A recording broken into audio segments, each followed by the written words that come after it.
Hey everybody, my name's Luke, and today I'm going to be bringing you Tom Brown Jr. from the Tracker School. I'm going to bring you his Philosophy 1 class, and I'm going to go through my notes and my summary from when I took the class in 2010. And if you haven't heard of Tom Brown Jr., I'll cover a little bit more about him in a second, but I would suggest picking up some of his books. They're all very valuable, and all this stuff is actually in there. A lot of it is between the lines, and kind of got to dig for it. And then he also offers these classes still in the Pine Barrens in New Jersey. Philosophy 1, I believe you can still take. You didn't used to be able to take it without taking the standard class, and then he started offering it to people who hadn't taken the standard class. The standard class is the first class you have to take in Tracker School, and it's a week of learning the basic foundational and fundamental skills of survival and earth living. And the standard class is probably close to impossible to master. It's a lifetime of work, and you get that download in 1 week. And then this philosophy class, we'll get into it, and I'm going to try to get through my notes for it quickly, and I have them presented here on this infinite whiteboard, infinite paper app on the iPad, which is really cool. And yeah, so let's get into it. So I'm sharing this because I think that these are super helpful skills to have. I think they are simple and highly valuable for you and your families and your students. And I think having a record for posterity, for future generations, for the maintenance of this lineage, is why I'm doing it this way. One, for my own records, and two, to have more of Tom's students passing these things along. Tom won't be able to teach forever, and I've been studying with Tracker School since 2007, and it changed my life, and I'm hoping it can do a little of that for you too. This class and this philosophy will hopefully help you develop a new type of hearing, a new type of perception to listen to the messages of the earth and the messages that go kind of under the radar that your subconscious may be tuned into that you may not notice, and then hopefully give you a glimpse into the Tracker School and inspire you to maybe go take classes and to realize that we're children of the earth, and there's a lot riding on us in this world to be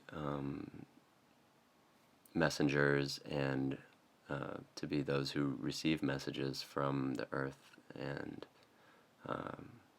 Tom talks about the Earth Mother, and we're in a place of urgency for the earth right now, and in many ways we are the last of our kind. people who see what's going on, and earth consciousness used to be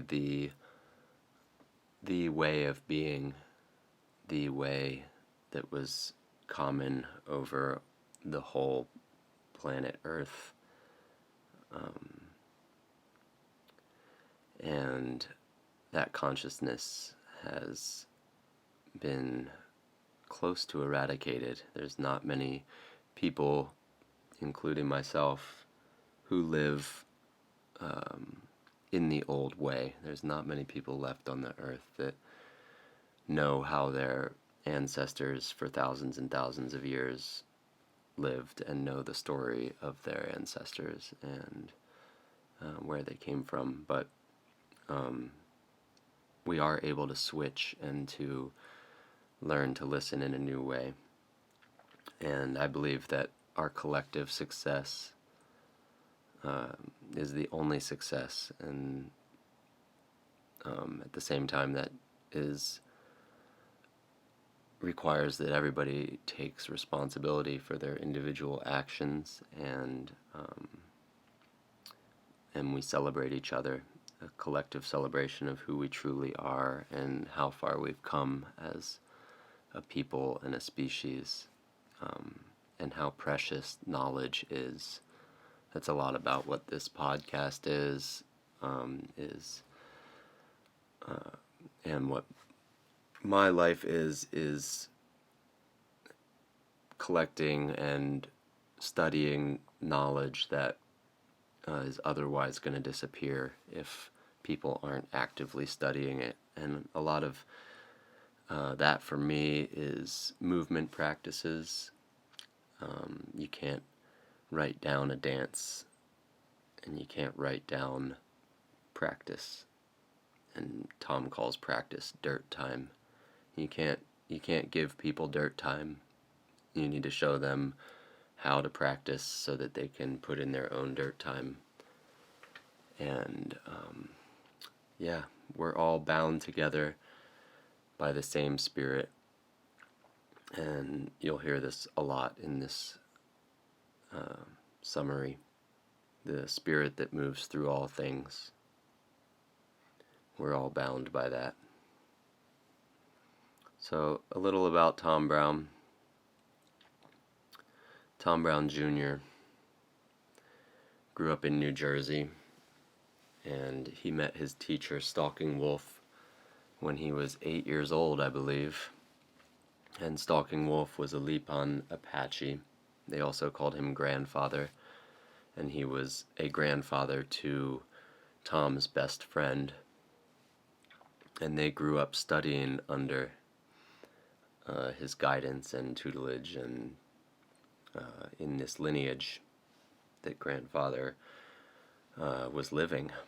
And grandfather was a boy in the times of westward expansion in the United States, in the southern U.S., in the Apache land, northern Mexico, southern New Mexico, Texas, Arizona, Apache land.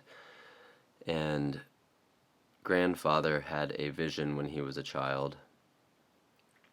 And basically that vision, to summarize, was that he was to leave his people and to wander and to learn and to share what he learned. And grandfather traveled North and South America for, I believe, 63 years. And he studied all the people who he ran into. And his vision was to distill people's traditions and dogmas and practices, and study what was the pure truth and the common threads of those things, and to simplify those into something that could be passed on for the sake of efficiency and for the sake of urgency. um, and to remove the restrictions that our cultures and um, our belief systems and our fears and all, the fears of sin and superstitions, and how to remove those restrictions to make the learning faster. And I think grandfather, in a lot of ways, was a radical. And to define radical, I love these definitions. The radical part of something is the forming of an inherent or fundamental part of the nature of something. And that was a lot of what grandfather's vision was finding what was fundamental and what was inherent in the nature. Radical can also mean springing from the root of a plant, the root of something. And kind of a juxtaposition to that is a radical is also characterized by independence and a departure from tradition, a departure from the root, and leaving the root behind and moving forward and making your own out of something, but still with a inherent connection, a fundamental connection to the root, a fundamental connection to the nature. And this philosophy is hard to teach. It's esoteric, it's ethereal, it's intangible. But the cool thing about it is that it has reproducible results. And, we have this scientific way of thinking about things. And often the anecdotal is taken out of science, but there's a lot that can be learned from the anecdotal. And to me, there was a science of the spirit that our ancestors understood, and hypotheses and experiments and conclusions to draw of our experiences in the spirit world. And those experiences, when you have these reproducible results, they empower your belief system. And that belief system becomes a proof system. And that proof system is what empowers your faith and empowers your belief that there's even more to discover and even more potentiality to you as a human and you in the world, and that you have access to and can interact with the spirit that moves through all things. And it reminded me of a quote. It's a Paul Simon quote, that faith is an island in the setting sun, and proof is the bottom line for anyone. And if we have this proof system, our faith can grow, and our powers as people can grow. And so grandfather, roaming North and South America and meeting with all these people and meeting all different types of people, he found that there was 4 basic elements or truths of religion and philosophy. And faith being one of them, he said, was the most powerful force on earth.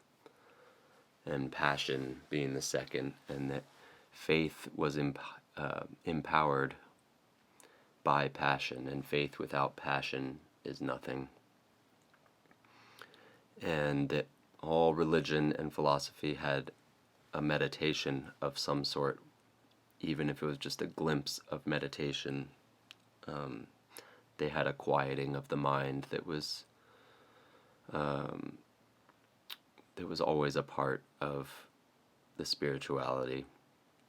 And I think some religions focus on that quiet part more than others. Maybe Buddhism and Taoism focusing on this idea of nothing and emptying your mind. And maybe in Christianity, that meditation only takes form in, a moment of prayer in church, let us pray, and this type of thing. And then all religion has this inner vision, this listening, and that listening is, a listening to the silence for what comes out.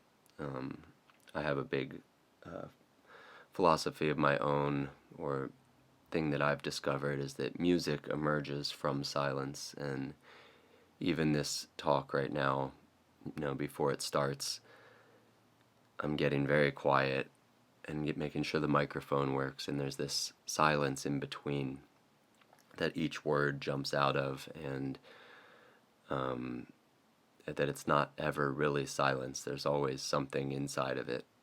But the more you listen towards the silence and for the silence, the more you can hear. And listening for those faraway birds, and listening for that faraway motorcycle, and I don't know if you can hear the little reverse, the beeping of the reverse truck.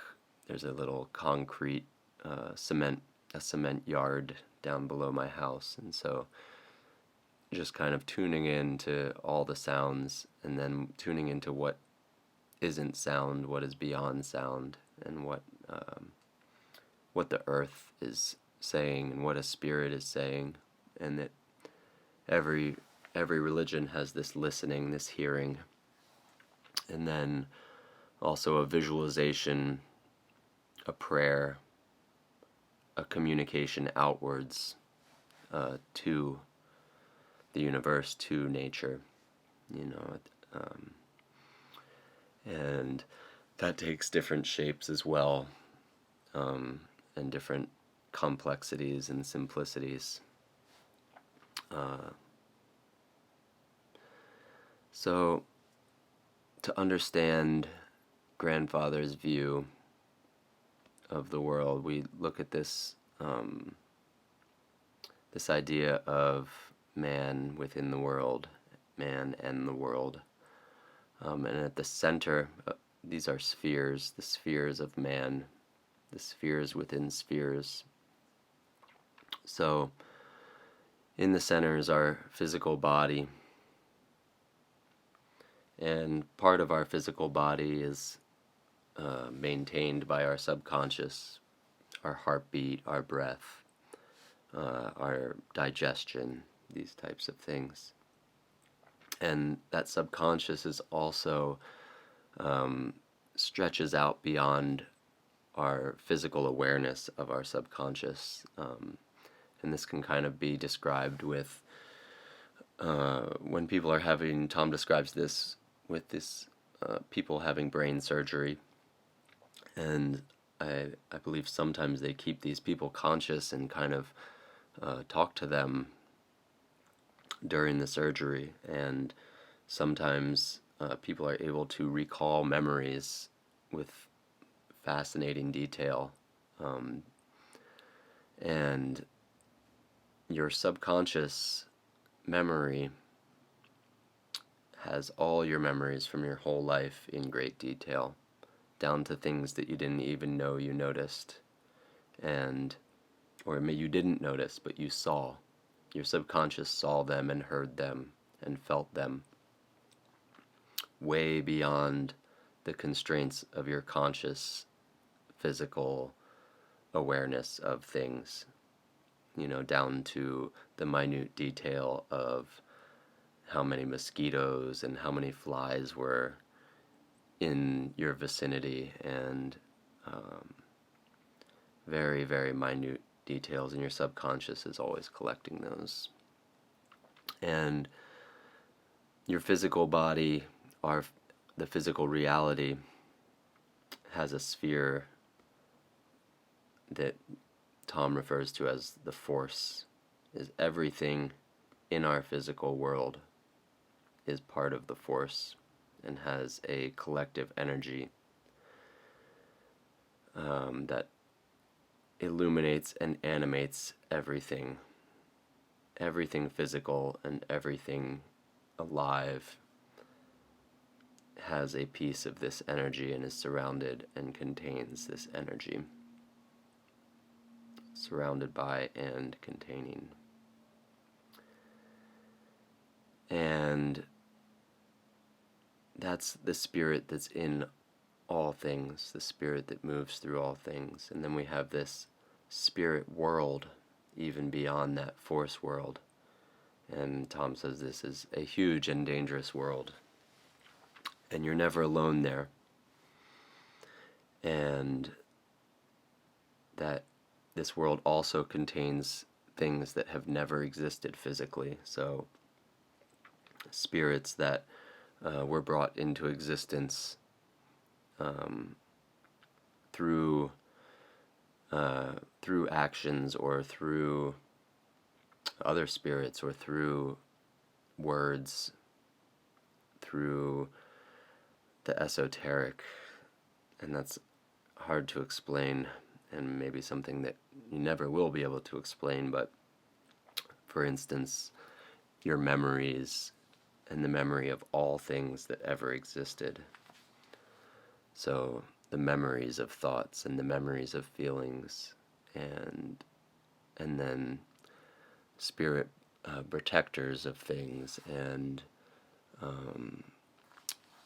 Tom calls those keepers and protectors, and that every combination of things has its own spirit, and so it's vast and infinite, and hence huge and dangerous.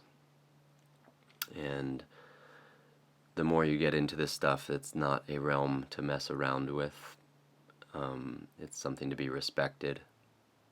And respect to me is a relative of fear, but it is without fear as well. It's separate from fear. And one way I describe that to my students is through tools. A tool, a knife, a vehicle, a car. These are dangerous things, but we don't have to be afraid of them. We have to understand them, and in that understanding comes respect.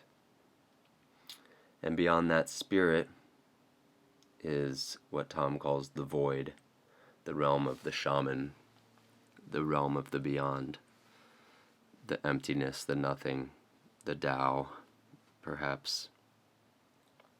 And yeah, that's all I'll say about that. And beyond that is the Creator, is the great mystery. And these are spheres within spheres within spheres. And at the very center is our limited physical. And beyond that, it gets more and more limitless, and more potentiality and more power.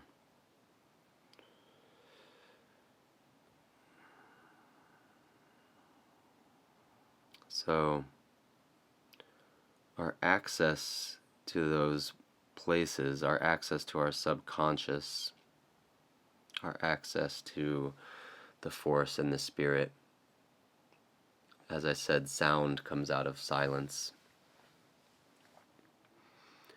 And it's in the silence that those waves emerge, the sound waves, and it's actually the shape between the sound waves that gives it tone.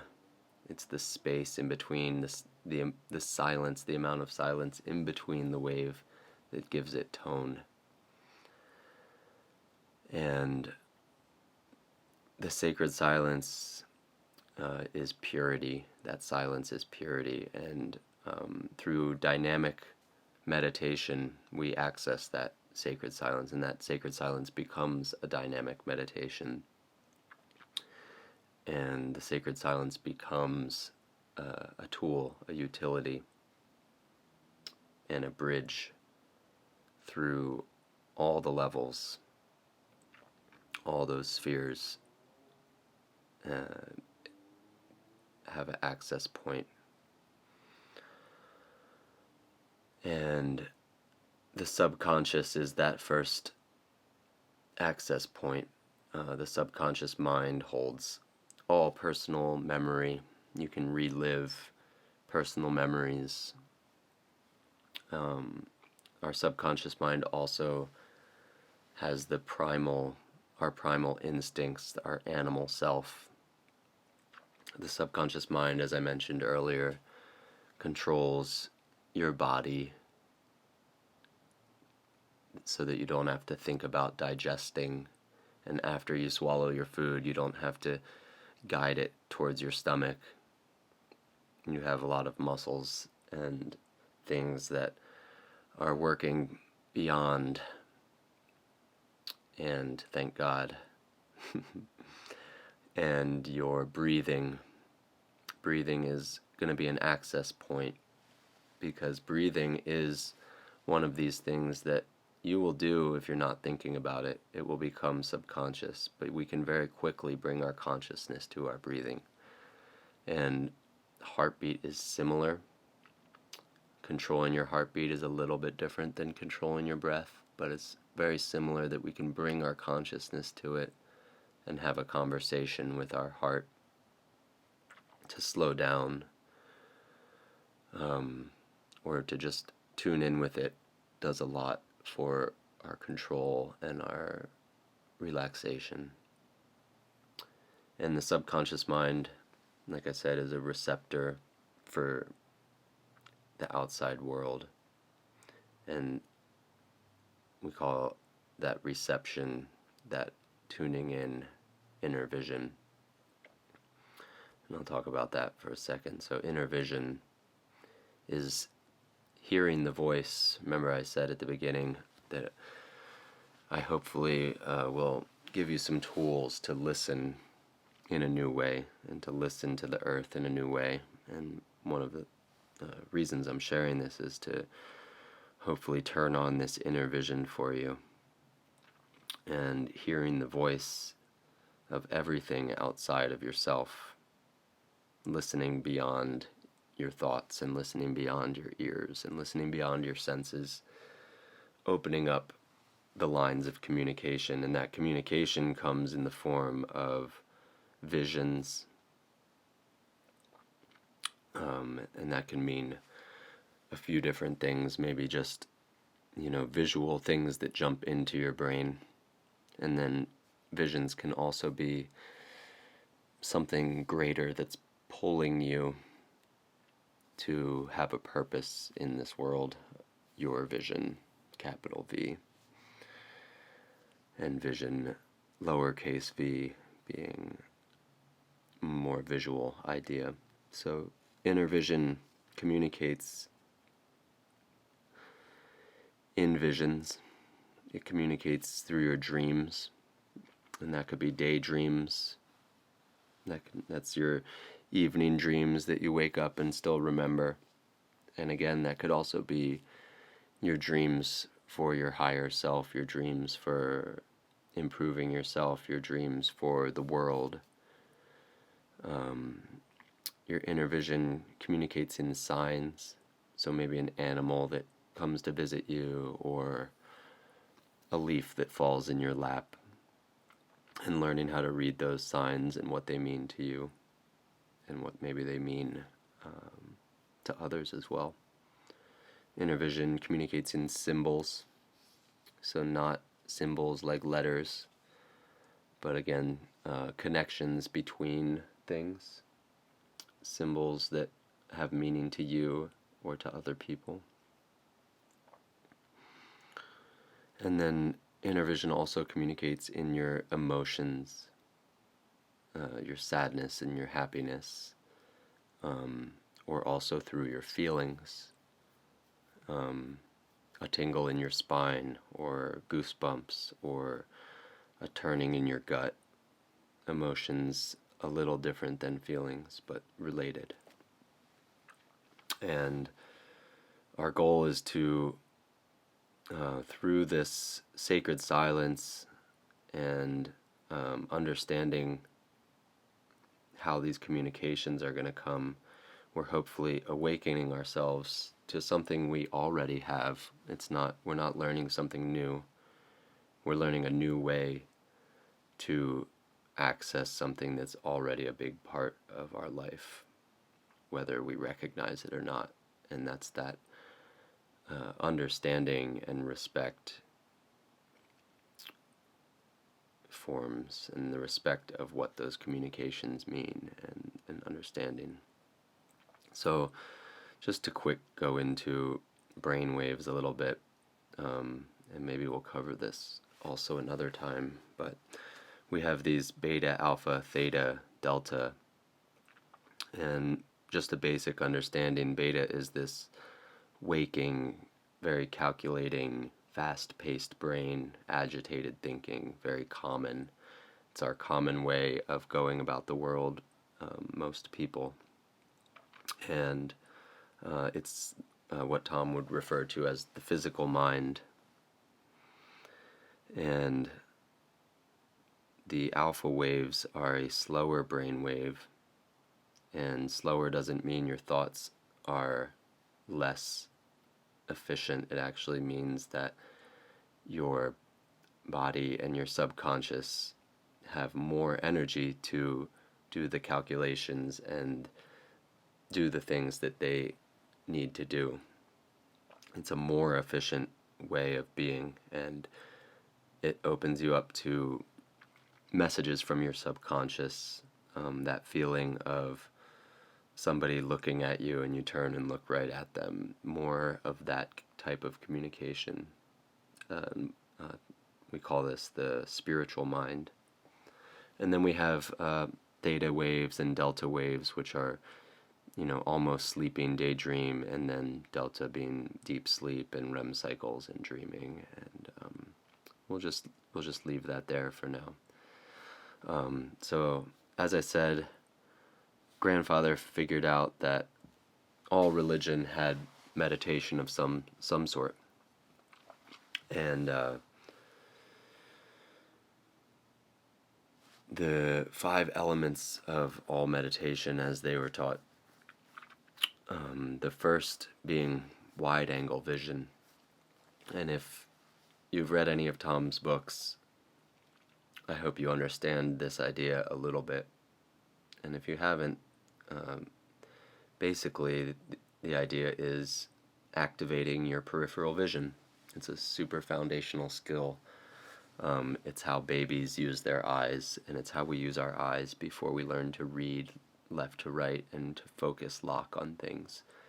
And we can use wide angle vision, that idea of seeing a big picture. Your brain takes basically photographs of your vision, and when we're focused locked, your brain's actually taking smaller photos, kind of, and filling in the rest from memory and from assumption. Basically, your brain is assuming from what was already seen and from what the world looks like. It's filling in the blanks for you while it's taking smaller pictures. And if you open up your eyes, and you can do this any time in the day, and you should be doing it any time of the day. One of grandfather's great quotes was to vary your vision, and this is one of the meanings that I've found of that, is to change the way you're using your eyes over and over again. So opening up to peripheral and focusing, and opening to peripheral and focusing, and staying more in peripheral than in the focus locked way. And then another, ways of varying your vision is to focus on shadows and focus on shine and focus on one color. And these are all, we could do a whole podcast on just varying your vision, visually, your visual vision. And then we talked about other types of vision as well. So activate your peripheral vision. So eyes closed or open, seeing all the way to the edges of your vision. And when you're envisioning, when you're imagining things, seeing a big picture, seeing all the way to the edge and activating your whole eye. 5 elements of meditation. So that was the first. Comfort being the second, and that's relative to our experience in our life, relative to the world as we experience it and what we're used to. You know, a cushion and a blanket may be necessary for some people, and some people could find comfort laying in a pile of blackberry thorns, in tangled blackberry vines with thorns sticking in their skin, and are able to find comfort in that. And relaxation being the third element, relaxation's a conscious decision to relax, and breath is very related to both comfort and relaxation. If we can find our breath and connect with our breath, we can often find comfort in places where we wouldn't normally.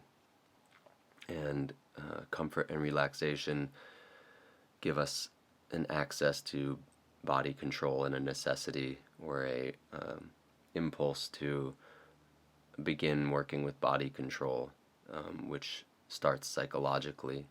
It's a switch psychologically to bring attention to your breath, bring attention to your body, realize that your comfort is relative, realize that relaxation is always accessible. And for those who know me, you know I train Systema, and relaxation is one of the tenets of Systema as well. And you know, and then a transcending distraction is the fourth element. So,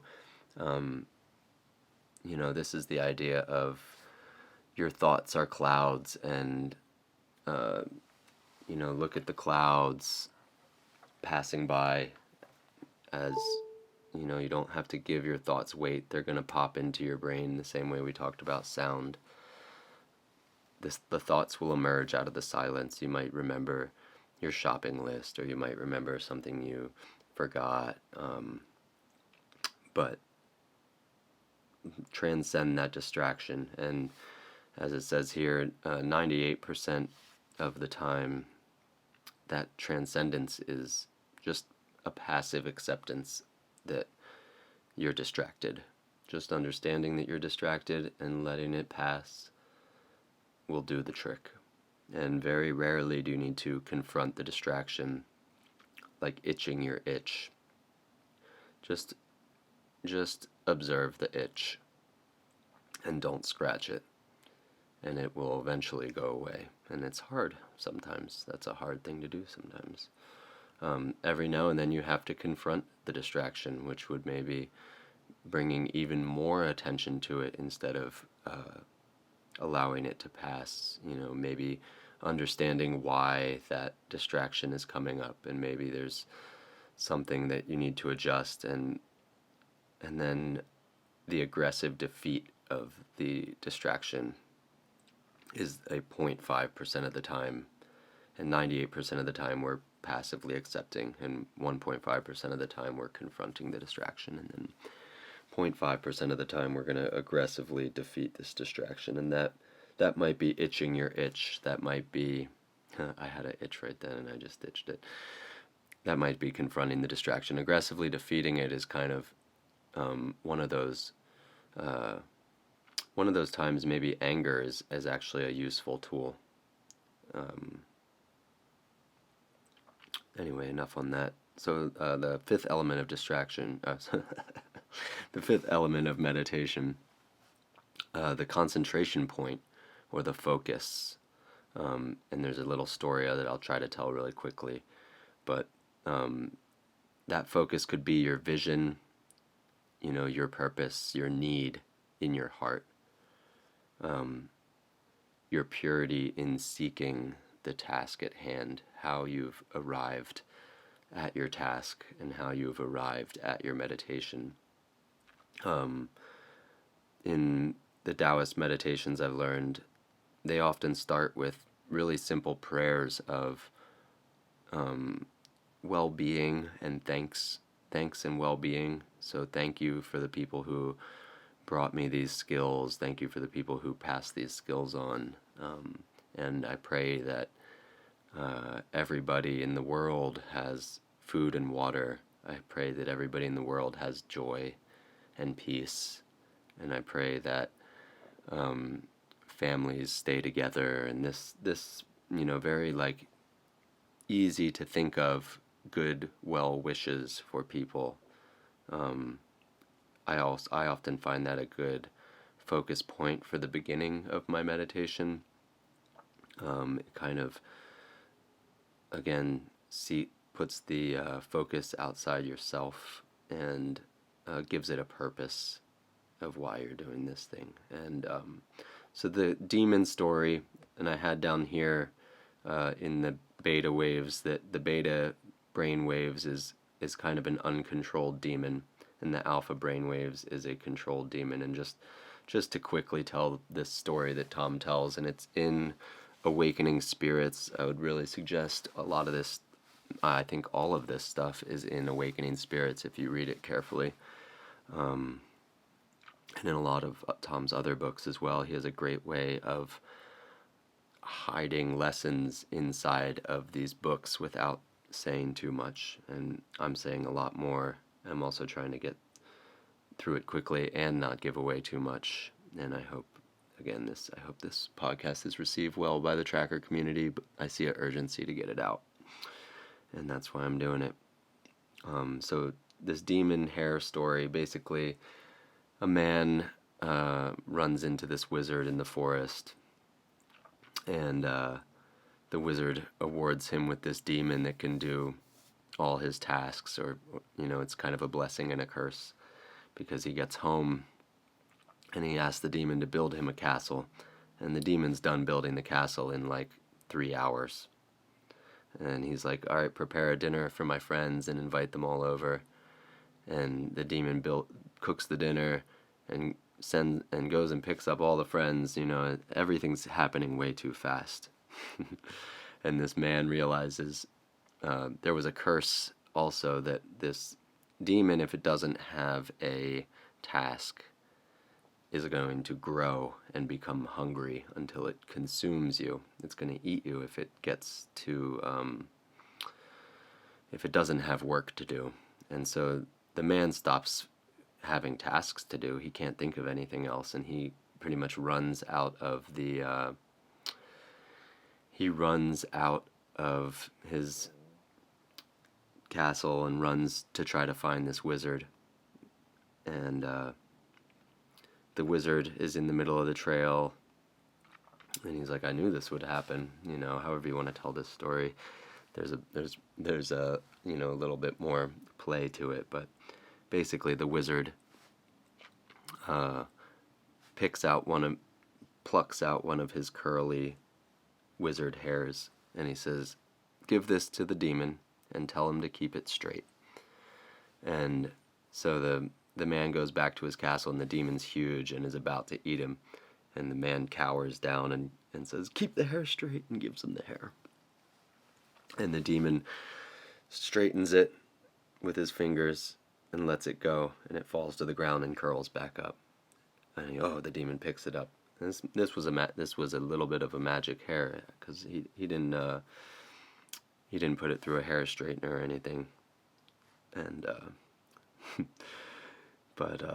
so the demon has this little hair, and anytime the man needs something, he takes the hair away, and he puts the demon to task. And then when the task is over, he gives the hair back to the demon. And this hair represents, a mantra or a focus point to give your demon brain, to give your fast-paced task-focused brain, the work-focused brain, the calculating brain. Because if you don't give that brain a task, it will consume you. And it will be all-consuming and take over your whole life.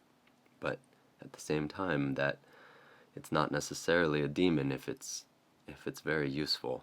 And so, it's a blessing, and that our thinking, calculating mind is responsible for a lot of the amazing things that this world offers to us. So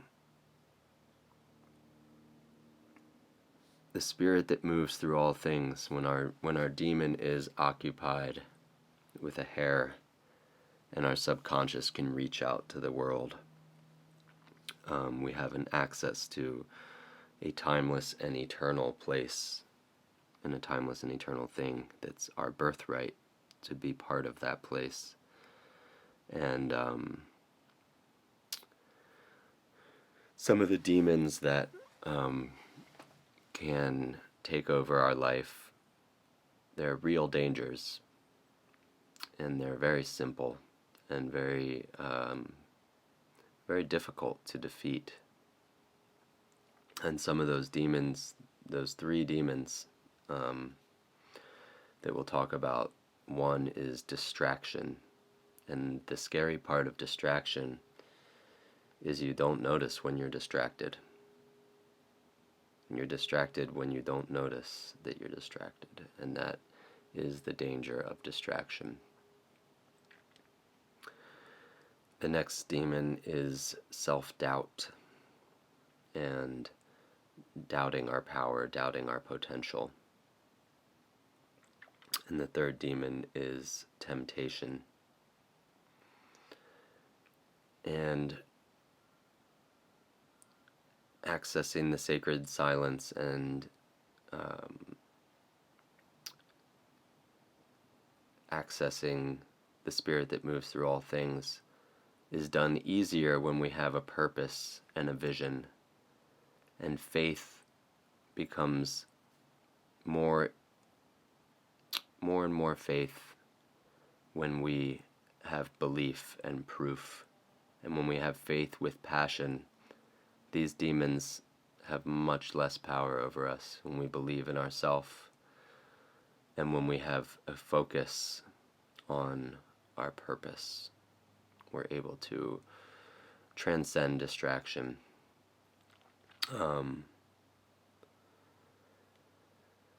And Tom talks about, he calls it the metamorphosis of power. And this is about how we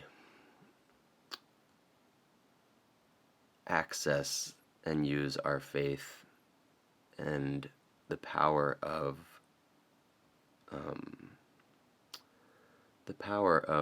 the sacred silence, and the power of what we'll learn about as our medicine place. We'll get into that in a second. Maybe let's do that first. So, meditation being common in all religion, common throughout the world. We call this the journey to the sacred silence, and then it will eventually be a journey to what we call a medicine place in our sacred area. And this can be done with a partner guiding you, and it can be done alone, sort of a self-hypnosis. And because comfort is a part of meditation, when we start this, we're going to want to be as comfortable as we can be, and with as little distraction as possible. So lying down to start, and then we work towards doing our meditation seated. And then eventually we can do our meditation moving around the landscape, walking. Fox walking is something that we'll cover one day. Is basically soft stalking walk, a soft step stalk, the way an animal would move through the forest to not disturb the ecosystem, to not call attention to itself. Most animals don't want attention when they're moving through the landscape. And then after we learn to walk, we can even run while we're doing this meditation.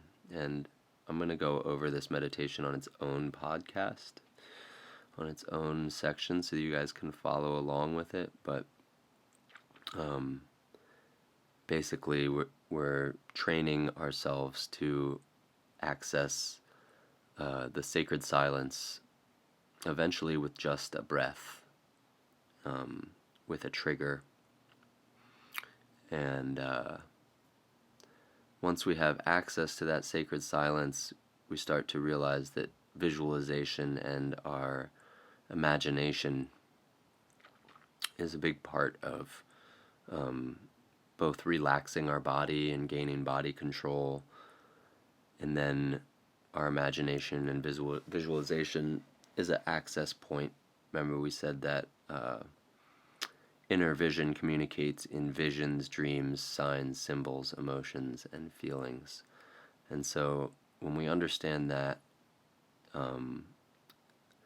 we look at this metamorphosis of power, and we have a difference between a vivid dream, which we don't have much control when we're dreaming unless you have practiced lucid dreaming.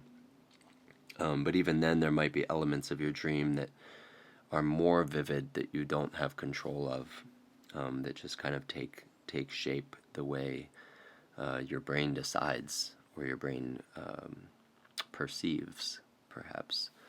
And then we have sort of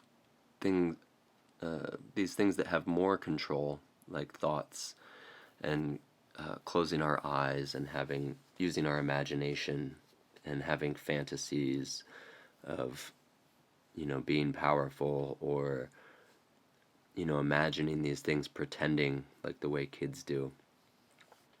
And those things have more control over what we're imagining or what we're pretending, what we're thinking about. But they have less vividness, unless you're one of these super lucky people who have extreme vividness in their imagination. My imagination, when I started doing this, I close my eyes and I see darkness, and my sort of imagination, visualization of this just sort of happens in this kind of cloudy, ethereal way behind.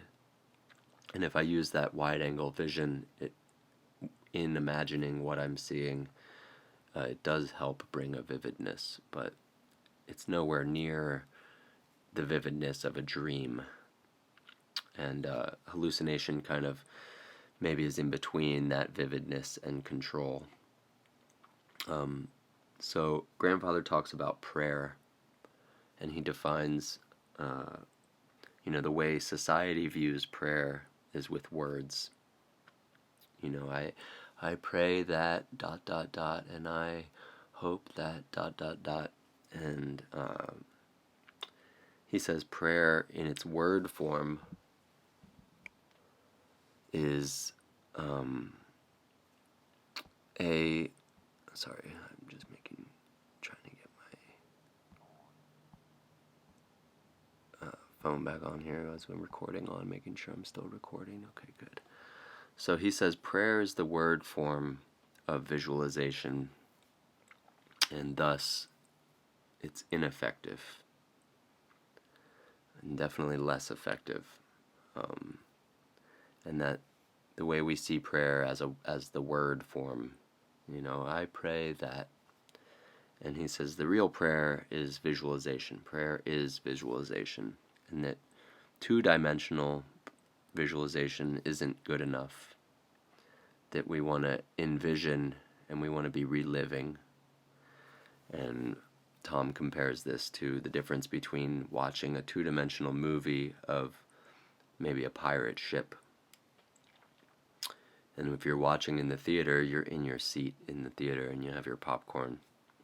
But to really envision something would be to step into the screen and be on that ship and feel the sway of the boat and smell the salt air and to feel the moisture in the air. And that's part of passion. That's part of passionate envisioning.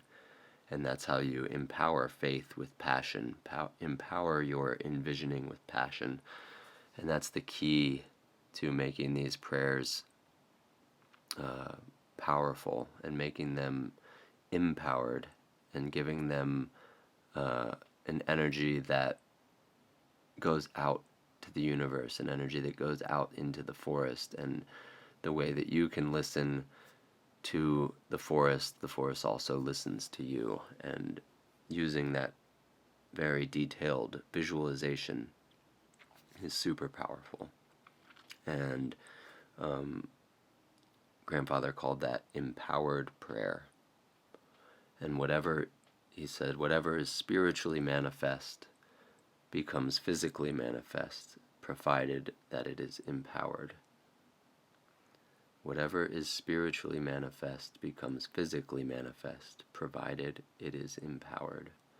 So giving that passion and really stepping in, we talked about how some of the things in the spirit world never had a physical existence. And that's the power of envisioning, is if we talk about that pirate ship again, if we can really give that reality in our imagination, it takes on a spirit of its own. And I have my pirate ship and you have yours, and maybe they're similar, but just by listening to this and understanding that concept, you've created a little glimpse of that ship, maybe. And that ship is just an example, and something that has a purpose and a meaning and is maybe connected to your vision,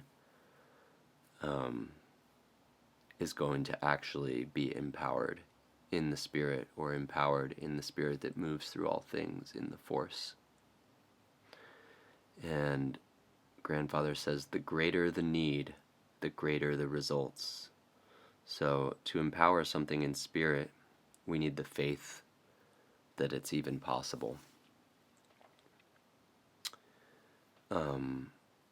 We can empower in spirit through a strong and powerful meditation, a strong and powerful access to the sacred silence. We can empower in spirit through passionate envisioning, very similar to just that idea of stepping onto the screen, really living your imagination, and realizing that by having that imagined reality, that it's getting more and more strength in some type of reality, maybe not physical reality, but being empowered in spirit, that maybe will eventually become physical reality.